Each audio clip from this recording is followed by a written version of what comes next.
Welcome back. We are talking NFL offseason with some guys who like to hit. Eric Kendricks, Brandon Marshall.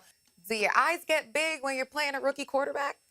Yeah, in a good way. Okay. In a good way because, obviously they're inexperienced.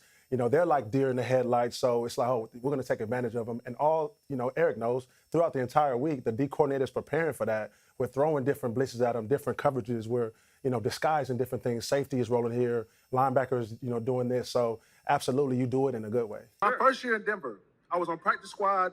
Von Miller gets hurt. I get pulled up. I play in the last game. Then I play in the playoffs. Okay? We played in the AFC Championship game against Tom Brady and the Patriots. We're about to win the game. I'm on the sideline chilling. I look to my left, and Champ Bailey is sitting to my left. And I'm talking to Champ. Champ is my guy, by the way. Champ Bailey, one of the greatest cornerbacks ever. Great person. I'm talking to Champ. I said, hey, yo, Champ, dog, we about to go to the Super Bowl. I said, man, how many times have you been to the Super Bowl? He said, bro, I've never been to the Super Bowl. I'm like, word? He said, never. He's one of the best players. And I said, how long have you been playing? He said, I've been playing for 14 years. I'm like, that's crazy because this is my second year and I'm about to go to the Super Bowl. What does it mean to be a contender? It just means you have a shot. That's what I'm saying. You have an But they had a opportunity. shot last year. We're talking about Super Bowl contender, not a contender. Like, can they be better than they were last year? Absolutely. I think they can. Obviously signing DK Metcalf, they for sure are going to be better. My question is, can he conform to this Tomlin way?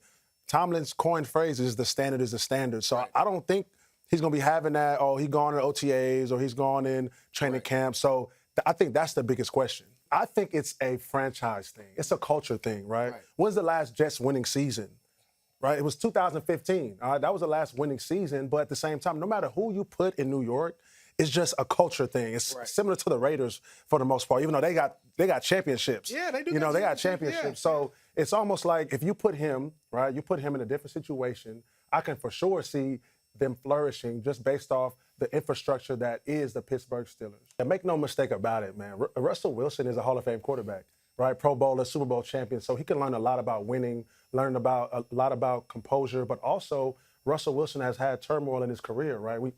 The things that happened to him at the end of Seattle, him going to Denver, not being as successful, him switching 3 teams in the last couple of years. So I think that also he could speak to him from that perseverance and that turmoil standpoint when people love you and then when, hey, now they're on you. The cliche defense wins championships is there for a reason, but why don't we pay attention to that as media?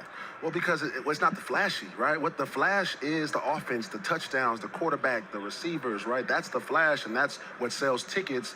But the real substance of everything is in that defense, and which is why Kansas City is back in the Super Bowl again, even though their offense isn't high-powered, right? So, real football heads, right, real guys who know football understand, okay, look, this team has a chance because of their defense. They're not flashy, but their defense is solid. So, the media should start paying more attention. Look, this is a team sport, okay? It's a team sport, all right? It's not the NBA. You put a LeBron James somewhere. But so the best team, all right, I think the best built team is the Baltimore Ravens. All right, they have the best line, the best running game, okay? They have the best defense. They have the best coach, right? So I think it's, Lamar Jackson now, obviously he has to get over some of his playoff struggles. Yeah. But I do think the Baltimore Ravens will be, and Lamar Jackson will be the first one to win the Super Bowl. 100% Lamar.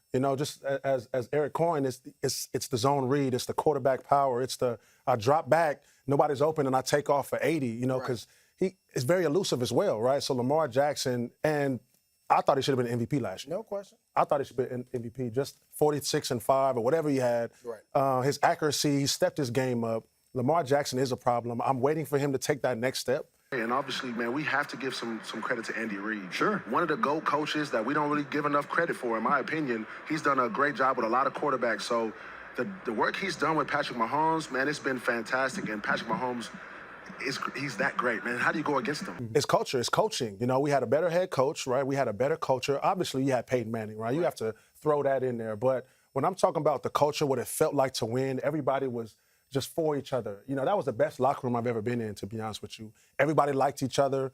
The game planning was different. It was a different vibe and a different energy.